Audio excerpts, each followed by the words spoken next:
Islamabad launched airstrikes on its neighbor, breaking a 48-hour ceasefire. Such unprovoked action. Islamabad says fighters allied to Afghanistan carried out the attack.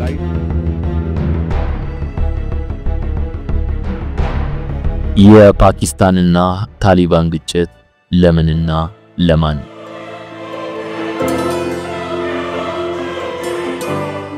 ባሳለፍነው መስከረም 29 ቀን 2018 የፓኪስታን መንግስት አፍጋኒስታን ውስጥ ባሉና የፓኪስታን ታሊባን ታጣቂዎች መሽገውባቸዋል ባላቸው 4 ከተሞች የአየር ድብደባዎችን ፈጸመ። በተለይም በሀገሪቱ ርዕሰ ከተማ ካባል የተፈጸመው ጥቃት ዋነኛ ኢላማ በዓለም አቀፍ ደረጃ በአሸባሪነት የተፈረጀው የቡድኑ መሪ ኑር ዋሊ መስዑድ ላይ በቀጥታ ያነጣጠረ እንደነበር ተገልጿል። ይህ የፓኪስታን ኢላማ ግን የተሳካ አልነበረም ሲል የፓኪስታን ታሊባን ንቅናቄ በአህጽሮተ ቃሉ ቲቲፒ የመሪው የመስዑድ ነው ያለውን የድምጽ ቅጂ በመልቀቅ አስታውቋል።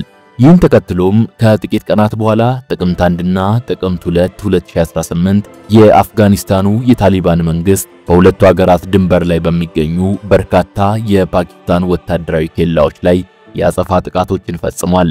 እዚህ የአፍጋኒስታን ጥቃት በኋላም የታሊባን የመከላከያ ሚኒስቴር ፓኪስታን ውስጥ የወሰደው አጸፋ ማብቃቱን አስታውቋል። መግለጫው ነገሩ ከዚያ በላይ እንዲጦዝ አንፈልግም የሚል መልእክት ያለው ይመስላል። ይሁን እንጂ የፓኪስታን ባለስልጣናት ይህንን የታሊባን የተኩስ አቁም የሚመስል ጥሪ ውድቅ አድርገው ተከታታይ የአየር ጥቃቶችን ሲፈጽሙ እንዳደሩ የታሊባን ቃል አቀባይ አረጋግጠዋል። በጥቃቱም የፓኪስታን ሰው አልባ አውሮፕላኖች በአፍጋኒስታኖቹ ካንዳርና ሄልማንድ ግዛቶች ውስጥ የሚንቀሳቀሱ 19 የታሊባን ተዋጊዎችን መግደላቸውን የመገናኛ ብዙሃን ዘገባዎች ይጠቁማሉ። ምንም እንኳን ሞቱ ስለተባሉት እነኚህ የታሊባን ተዋጊዎች አፍጋኒስታን ወገን የተሰጠ ማረጋገጫ ባይኖርም ስፒን ቦልዳክ በተባለው አካባቢ የሚገኘው የታሊባን ወታደራዊ ማዕከል ግን ከፍተኛ ጉዳት እንደደረሰበት የሳተላይት ምስሎች ያረጋግጠዋል።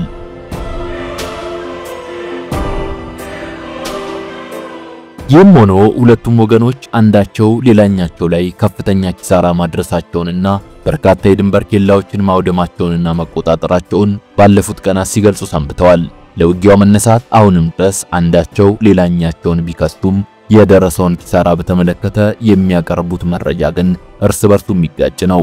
ውጥረቱ ቀጥሎ ከቀናት በፊት በጥቅምት 5 ቀን 2018 ፓኪስታን አፍጋኒስታን ውስጥ የታሊባን ታጣቂዎች መደበቂያ ነው ባለችው ስፍራ ላይ ያነጣጠረ ሌላ የተሳካ የአየር ድብደባ መፈጸሟን ያስታወቀች ሲሆን የአካባቢው የአፍጋኒስታን ነዋሪዎችና መገናኛ ብዙሃንም በካቡልና ካንዳሃር ወታደራዊ ማዕከላት ከበድ ያሉ የአየር ድብደባዎች መፈጸማቸውን አረጋግጠዋል። የታሊባን መንግስት ግን በካቡል የአየር ድብደባ ተፈጽሟል መባሉን አስተባብሏል። ያጋጠመው በነዳጅ ጫኝ መርከብ ላይ የደረሰ ፍንዳታ ነው ሲልም ገልጿል። ከዚህ የካቡል የአየር ድብደባ በኋላ ግን በሁለቱ ሀገራት መንግስታት መካከል ጊዜያዊ የተኩስ አቁም ስምምነት ላይ መደረሱ ይፋ ተደርጓል። የፓኪስታን ባለስልጣናት የተኩስ አቁሙ ለ48 ሰዓታት ብቻ እንደሚቆይ ቢገልጹም የታሊባን አመራሮች ግን ያስቀመጡት ምንም አይነት የጊዜ ገደብ ሳይኖር ቀርቷል። Such unprovoked actions. Islamabad says fighters allied to Afghanistan carried out the attack. ጤና ይስጥልን ውድ የሳሎን ቲዩብ ተከታታዮቻችን፣ በአውሮፓውያኑ ኦገስት 2021 ማለትም ከዛሬ 3 ዓመት በፊት የታሊባን ተዋጊዎች የአፍጋኒስታኗን ዋና ከተማ ካቡልን መልሰው ሲቆጣጠሩ የፓኪስታን ወታደራዊና ሲቪል አመራሮች የነበራቸው መልካም አቀባበል ከቅርብ ጊዜያት ወዲህ የታየውን የሁለቱን ሀገራት ወደ ቁልቁለት እየተምዘገዘገ ያለ ግንኙነት ይወልዳል ብሎ ለመገመት የሚያዳግት ነበር። አፍጋኒስታንን የሚመራው የታሊባን መንግስትም ቢሆን ፓኪስታንን እንደ ወዳጅና በሀገሪቱ ለሚፈጠሩ ማናቸውም የጸጥታ ስጋቶች ደጀን ሆኖ እንደሚቆምለት እምነቱን በይፋ እስከመግለጽ ደርሶ ነበር። ታዲያ አሁን ምን ተፈጠረ? በዛሬው ተረክ መሰናዷችን በዝርዝር የምናስቃኛችሁ ቁም ነገር በዚህ ዙሪያ የሚያጠነጥን ይሆናል። አዘጋጁ ሰይፉ ታሪኩ ነው። አብራችሁን ቆዩ። This comes a day after Islamabad launched airstrikes on its neighbor, breaking a 48-hour ceasefire that had brought 2 days of calm to the border. ከፈረንጆቹ 2001 እስከ 2021 በነበሩት 20 ዓመታት የፓኪስታን መንግስት አፍጋኒስታንን በተመለከተ ይከተል የነበረው ፖሊሲ ሁለት መልክና ገጽ ያለው ልብጥ ፖሊሲ ነበር። በአንድ በኩል አሜሪካ በአፍጋኒስታን ያደረገችውን ወታደራዊ ጣልቃ ገብነት ይደግፋል። ሀገሪቱን ይመሩ ለነበሩት በአሜሪካ የሚደገፉ የአፍጋን አስተዳደሮችም ዕውቅናን ይሰጣል። በሌላ በኩል ደግሞ እጅግ ሚስጥራዊ በሆነ መንገድ ለታሊባን ኃይሎች ምቹ ሁኔታዎችን ያደላድላል። ወሳኝ በሆኑ ሁኔታዎች የሀገሪቱ ወታደራዊና የስለላ ተቋማት ጭምር እገዛዎችን እንዲሰጡ ያደርጋል። ከነዚህም መካከል በአንድ ወቅት በአሜሪካ ወታደራዊ ዘመቻ የተዳከሙት የታሊባን ተዋጊዎች ፓኪስታን ውስጥ መልሰው ተደራጅተው እንዲያንሰራሩ ከመፍቀድ አንስቶ ከሌሎች የፓኪስታን ኃይሎች ጋር ሳይቀር እንዲጣመሩ ያደረገባቸው አጋጣሚዎች ሊጠቀሱ ይችላሉ።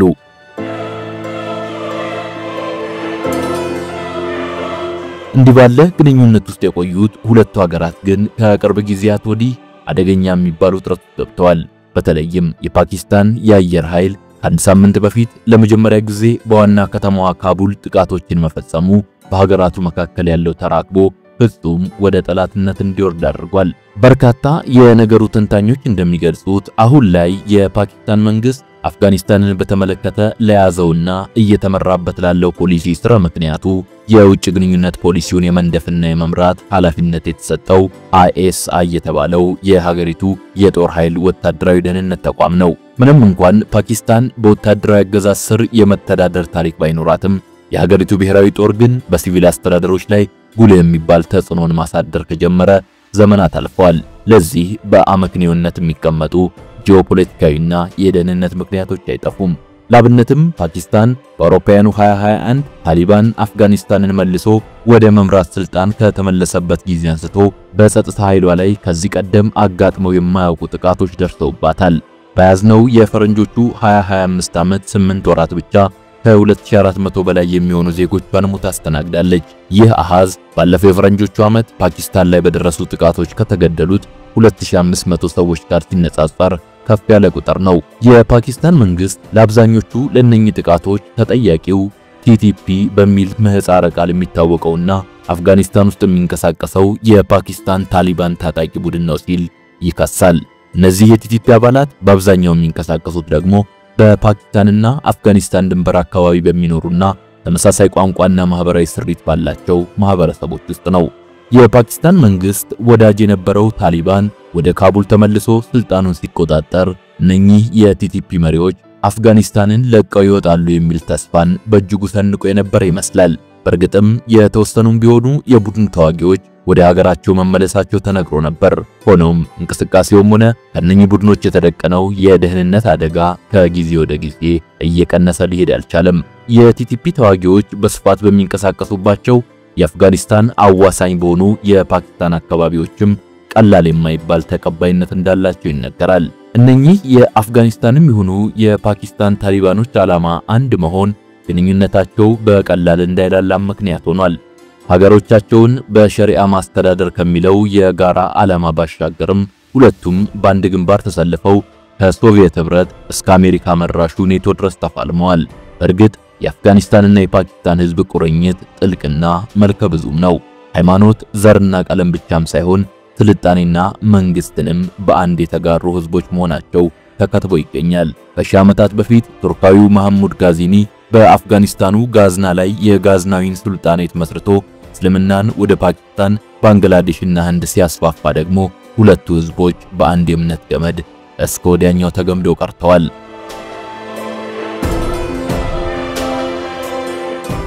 ከ20ና 21ኛው ክፍለ ዘመን ወዲህ ሀገራቱ ያጋጠማቸው ግጭትና ፈተናም ከዚሁ ከእምነት ጋር በእጅጉ የተያያዘ ነው። የዛሬዎቹ የፓኪስታን ታሊባኖች ወይም ቲቲፒዎች ልክ የአፍጋኒስታን ታሊባኖች በሀገራቸው የሚተገብሩትን የእስልምና ህግ እነርሱም ገቢራዊ የማድረግ ብርቱ አጀንዳ አላቸው። ዳሩ ግን በዚህ ብቻ አያበቁም። ሰፊ ማህበራዊ መሰረት አለም በሚሉት የአፍጋን ድንበርተኛ በሆነው አካባቢ የሚኖረው ማህበረሰብ አስቀድሞ የነበረው ከፊል የራስ ገዝ አስተዳደር ይመለስለት የሚል ፖለቲካዊ ጥያቄንም ሲጠይቁ ቆይተዋል። እንዲህ ያለው ግጭትና ሞት ያልተለየው ህዝባዊ አመጽና ንቅናቄ እየተጠናከረ መሄድ ታዲያ ለፓኪስታን መንግስት የብሔራዊ ደህንነት ቀውስ መሆኑ አልቀረም። በዚህ ሳያበቃ ሀገሪቱ ከቅርብ ጊዜያት ወዲህ ባደሩና አዳዲስ በተፈጠሩ ችግሮች መናጧ ደግሞ በቡድኑ እንቅስቃሴ ላይ መረር እንድትል መግፊያ ሆናት ይመስላል። በተለይም በሀገሪቱ እየታየ ያለው የተዳከመ ኢኮኖሚ ባሳለፍነው ግንቦት ከታሪካዊ ተቀናቃኟ ህንድ ጋር የገባችበት ግጭትና ውጥረት እንዲሁም በሀገር ውስጥ የሚነሱ የፖለቲካ ቅሬታዎችና ያጋጠሙ የተፈጥሮ አደጋዎች የኢስላማባድ መንግስት ከፍ ያሉ ፈተናዎችን የመጋፈጥ ሸክም ወድቆበት ሰንብቷል። በአንጻሩ በአፍጋኒስታን ስልጣን ላይ ያሉት የታሊባን መሪዎች ደግሞ በጽኑ ከሚያራምዱት ጥብቅ የሃይማኖት ስርዓት መነሻነት ተመሳሳዩን ስርዓት ፓኪስታን ውስጥ ለመተግበር የሚንቀሳቀሰው ቲቲፒ ለፓኪስታን መንግስት የውስጥ ቀጋ ሆኖ መቀጠሉን በእጅጉ የፈለጉት ይመስላል። ታሊባኖች በአፍጋኒስታን የነበረውን የአሜሪካ ተላላኪ መንግስት እንደጣሉት ሁሉ የፓኪስታን ታሊባንም አሁን ያለውን የፓኪስታን አገዛዝ ቢቻል አስወግዶ እስላማዊት ፓኪስታንን እንዲገነባ ባይቻል ደግሞ ከፍተኛ ጫና በማድረግ ሀገሪቱን ከምዕራባውያን ወዳጅነት ወደ እስላማዊነት እንድትመጣ ይፈልጋል። ለዚህም ይመስላል ታሊባን ገና በፈረንጆቹ 2022 በአፍጋኒስታን ጊዜያዊ አስተዳደር ከመሰረተ በኋላ ብዙም ሳይቆይ በእነኚህ የቲቲፒ መሪዎችና በፓኪስታን ጦር መካከል መግባባት እንዲፈጠር በዋና ከተማዋ ካባል ውይይት ወደ ማስጀመር የገባው። በውይይቱም በሁለቱ ኃይሎች መካከል ጊዜያዊ የተኩስ አቁም ስምምነት እንዲደረግ ስምምነት ላይ መድረስ ተችሎ የነበረ ቢሆንም ብዙም ሳይቆይ ግን ስምምነቱ ፈርሶ የጠላትነት አዙሪቱ ሊቀጥል ችሏል። እዚህ ጋር ልብ መባልን የሚሻው ነጥብ ከፍተኛ ማዕቀብ የተጣለበትና ዓለም አቀፍ የፋይናንስ ተቋማት የተገለለው የአፍጋኒስታኑ የታሊባን መንግስት እየመራት ያለችው ሀገር ከእድገት በብዙ ወደ ኋላ የቀረች በኢኮኖሚዋም ድሃ የሆነች ሀገር መሆኗን ነው። ታሊባን መልሶ ስልጣን ከያዘ 4 ዓመታት በላይ የሆኑት ቢሆንም እስካሁን ለአስተዳደሩ በይፋ ዕውቅና የሰጠች የዓለማችን ሀገር ሩሲያ ብቻ ናት። ምንም እንኳን እንደ ቻይና፣ ህንድና ኢራን ያሉ ሀገራትም ታሊባንን የአፍጋኒስታን ገዢነት ከጊዜ ወደ ጊዜ አምነው በመቀበል የዲፕሎማቲክ ተወካዮቹን እያስተናገዱ መምጣታቸው ሳይዘነጋ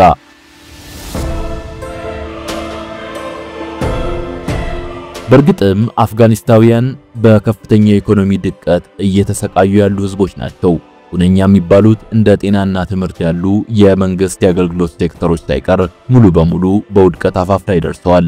በተባበሩት መንግስታት የሚመሩት የእርዳታ ኤጀንሲዎች ሳይቀር የሚያደርጉትን የገንዘብ ድጋፍ እያቋረጡ በመሆናቸው ህዝቡ ለከፋ የምግብ እጥረትና ሰብአዊ ቀውሶች እየተዳረገ ነው። እንዲህ ባለ ሁኔታ ውስጥ ያለ ህዝብና ሀገር አሁን ደግሞ ከፓኪስታን ጋር የተራዘመ ግጭት ውስጥ መግባቱ ምን ያህል ያዋጣዋል የሚለው የብዙሃን ጥያቄ ሆኖ የሚደመጠውም ለዚህ ነው።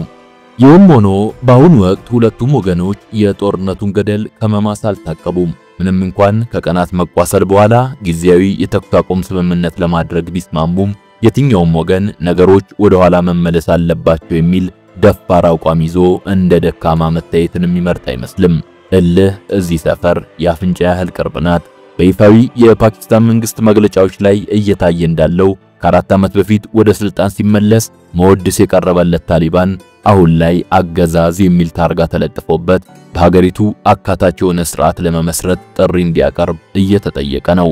በተጨማሪም ታሊባን በቲቲፒ ተዋጊዎች ላይ አፋጣኝ እርምጃ ካልወሰደ አፍጋኒስታን ውስጥ የሚደርሱት ጥቃቶች ተጠናክረው እንደሚቀጥሉም ማስጠንቀቂያዎች እየጎረፉ ነው። እዚህ ጋር ለእርግጠኝነት በቀረበ ድምዳሜ መግለጽ የሚቻለው እውነት ፓኪስታን እጅግ ግዙፍ ወታደራዊ አቅምና በቴክኖሎጂ የላቁ መሳሪያዎች የታጠቀች ሀገር በመሆኗ ፊት ለፊት በምታደርገው ጦርነት በታሊባን መንግስት ላይ ትልቅ ብልጫ ሊኖራት መቻሏ ነው። ለዚህ ደግሞ ሌላው ቀርቶ ፓኪስታን ባሳለፍነው ግንቦት 2025 ከህንድ ጋር የገባችበትን ጦርነት እንዴት በተሳካ ሁኔታ እንደተዋጋች ማሰቡ በቂ ይሆናል። በዚያ ጦርነት ኢስላማባድ በርካታ የህንድ ጀቶችን በማምከን የራስ መተማመን ስሜቷን ከመቼውም በላይ ከፍ ማድረግ መቻሏ በመገናኛ ብዙሃን ሳይቀር በተደጋጋሚ ተዘግቧል። ፓኪስታን ከ1980ዎቹ አንስቶ በሚሊዮኖች የሚቆጠሩ የአፍጋኒስታን ስደተኞችን አስተናግዳለች። የዚያ ስደተኛ ህዝብ ትውልድ ዛሬ ላይ ተምሮና ተመንድጎ በፓኪስታን ከተሞች የራሱን ግዙፍ ህይወት ገንብቷል። ይህ ውለታ እንደ ፓኪስታን መሪዎችና አንዳንድ የሀገሪቱ ልሂቃን እምነት ከሆነ አፍጋኒስታን ለፓኪስታን ጥያቄ በጎ ምላሽ በመስጠት ልታወራረደው የሚገባ ትልቅ ዕዳ ነው። በሌላ አነጋገር ታሊባን ከፓኪስታን ፍላጎት ተጻራሪ ሆኖ እስከቀጠለ ድረስ እነኚህን ዘመናት ያስቆጠሩ የአፍጋኒስታን ስደተኞች በአንድ ጀንበር ከሀገሯ በማባረር የአፍጋኒስታን አስተዳደር ላይ ሸክም መጫን በቀጣይ ልትጠቀምበት የምትችለው ቁልፍ ስልት ነው። ከዚህም በላይ የፓኪስታን መሪዎች ሀገራቸውን እንደ አንድ ትልቅና ጠንካራ ዓለም አቀፍ ተጽዕኖ ፈጣሪ ሀገር አድርገው ይመለከቷታል። ምናልባትም ከጥቂት ባለ ኒውክሌር ጦር መሳሪያ ሀገራት አንዷ መሆኗ የፈጠረባቸው ስሜት የወለደውም ሊሆን ይችላል። ይህ መሆኑ ጎረቤታቸው አፍጋኒስታን ውስጥ ያለ ማንኛውም ስልጣን የያዘ ቡድን በፍጹም በዚህ ልክ እንዲዳፈራቸውና ታጣቂ አደራጅቶ ሰላም እንዲነሳቸው መብት የለውም የሚል ከፍ ያለ እምነትን አዳብረዋል። በአንጻሩ ታሊባን ደግሞ ራሱን ግዙፍ የሚባሉ የልዕለ ኃያላን ሀገራትን ወረራና ለረጅም ዓመታት የቆየ መጠነ ሰፊ ጥቃት ተቋቁሞና አሸንፎ መልሶ ወደ ስልጣን የመጣ ብርቱ ኃይል አድርጎ ይመለከታል። እንደ አሜሪካና ሩሲያ ከመሳሰሉ ኃይሎች ጋር ተዋግተው ድል ያደረጉ ጀግና ተዋጊዎች እንዳሉት የሚያምነው ታሊባን እንደ ፓኪስታን ካለ ብዙ ካርድ ለመሳብ ከሚመቸው ጎረቤቱ ጋር ሊገባበት የሚችለው ጦርነት ከደረጃ በታች ነው ብሎም ያናንቃል። የታሊባን ቃል አቀባይም በቅርቡ በፓኪስታን ባለስልጣናት ዘንድ የሚደጋገመውን የማስፈራሪያ ተረክ ውድቅ በማድረግ ከፓኪስታን ጋር የሚኖር ጦርነት በቀላሉ በሁለቱ ሀገራት ድንበር ላይ በስፋት ለሚንቀሳቀሱት የአይኤስአይኤል ታጣቂዎች ድጋፍና ከለላ በመስጠት ብቻ የነገሮችን መልክ ፍጹም መቀየር እንደሚቻል በመግለጽ ማስፈራሪያውን ለራሳቸው ብሏል።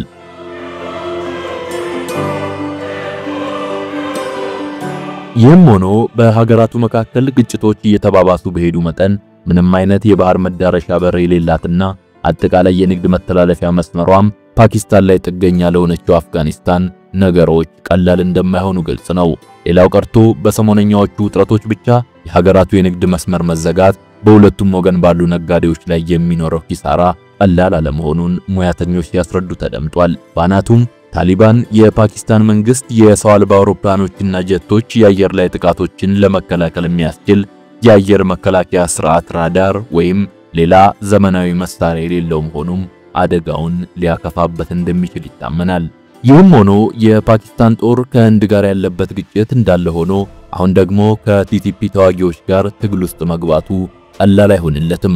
አንዳንድ መረጃዎች እንዲያውም ቲቲፒዎች በታሊባን ብቻ ሳይሆን በኒው ዴሊም ከጀርባ እየተደገፉ መሆናቸውን ይገልጻሉ። ለዚህም ይመስላል ፓኪስታን ጠላት የመቀነስ በሚመስለው ስትራቴጂ ደጋግማ ታሊባን ራሱን ከቲቲፒ ነጥሎ ግንኙነቱን ሙሉ በሙሉ ከኢስላማባድ ጋር ያደርግ ዘንድ ስትጠይቅ የምትደመጠው።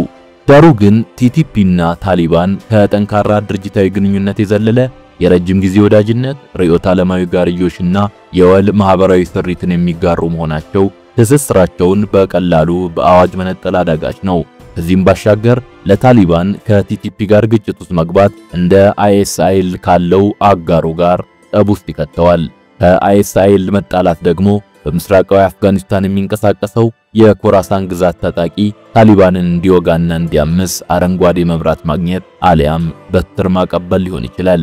ፓኪስታን የቱንም ያህል በወታደራዊ ኃይል ጠንካራ ብትሆን እንኳን በሰፊው የፓኪስታን ድንበር ላይ የሚንቀሳቀሱትን የኢስላሚክ ስቴት ኦፍ ኢራቅ ኤንድ ሌቫንት ወይም አይኤስአይኤል ታጣቂዎችን ተጠቅሞ ኢስላማባድን የመጉዳት አቅሙ አሁንም ድረስ በታሊባን እጅ ያለ መሆኑ መረሳት አይኖርበትም የሚለው አስተያየት የሚደመጠውም ለዚህ ነው።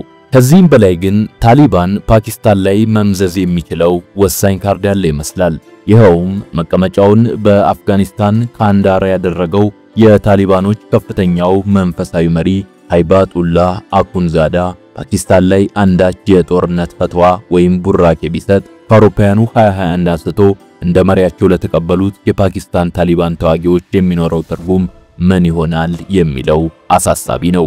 እኚህ መንፈሳዊ መሪ ሌላው ቀርቶ በበርካታ የፓኪስታን ሃይማኖታዊ ትምህርት ቤት ተማሪዎችና የሃይማኖት መሪዎች ዘንድ ትልቅ ክብር የሚሰጣቸው መሆኑ የእርሳቸውን ቃል ተከትሎ የሚተማው ኃይል ለፓኪስታን ከባድ የደህንነት አደጋ ሊጋብዝ ይችላል ብለው ሁለቱም ወገኖች ያምናሉ። በተጨማሪም በፓኪስታን የሚገኙ እስላማዊ የፖለቲካ ቡድኖች ከታሊባን ጋር የሚደረገውን ሁሉን አቀፍ ጦርነት አይደግፉም። ሌላው ቀርቶ በታሊባን ላይ ቂም ያላቸው ፓኪስታናውያን ጭምር በአፍጋኒስታን ላይ የሚሰነዘርን ጥቃት ከልባቸው የመደገፍ ፍላጎት የሌላቸው መሆኑ ለታሊባን መንግስት ተጨማሪ አቅም ነው። ለዚህም ይመስላል በሀገራቱ እየተባባሰ በመጣው ግጭትና ውጥረት ዙሪያ አስተያየቶቻቸውን የሚሰጡ ወገኖች ትርጉም ያለው የፖለቲካዊ ውይይት የሚፈጥርና ዘላቂ ሰላምን የሚያሰፍን አመኔታ ያለው አሸማጋይ ኃይል በአስቸኳይ ወደፊት መምጣት አለበት በማለት ላይ የሚገኙት። እንዲህ ያለው ሚና ከአጠቃላዩ የመካከለኛው ምስራቅና ሙስሊም ሀገራት መካከል ደግሞ እንደ ኳታርና ሳዑዲ አረቢያ ባሉ በሁለቱም ወገኖች ለሚታመኑት ሀገራት ተስማሚ በመሆኑ ሀገራቱ በጉዳዩ ጣልቃ እንዲገቡ በብርቱ እየተጠየቁ ነው። በእርግጥም የታዩ አንዳንድ በጎ ምልክቶች አሉ። የታሊባን የውጭ ጉዳይ ሚኒስትር አሚር ካን ሙታቂ ባለፈው ሳምንት በኒው ዴሊ በሰጡት ጋዜጣዊ መግለጫ ታሊባን በፓኪስታን ላይ የወሰደውን ያጸፋ ጥቃት ኳታርና ሳውዲ አረቢያ መሸምገላቸውን ተከትሎ ለማቆም ወሰኑን አስታውቀው ነበር። ሚኒስትሩ ይህን ይበሉ እንጂ ከፍ ብለን እንደጠቀስነው ሐቀኛ የሰላም ንግግር ለመጀመር በፓኪስታንና አፍጋኒስታን ባሉ መሪዎች ዘንድ እውነተኛ የሰላም ፍላጎት መኖሩ ግድ ነው። ሰላም ለዓለማችን።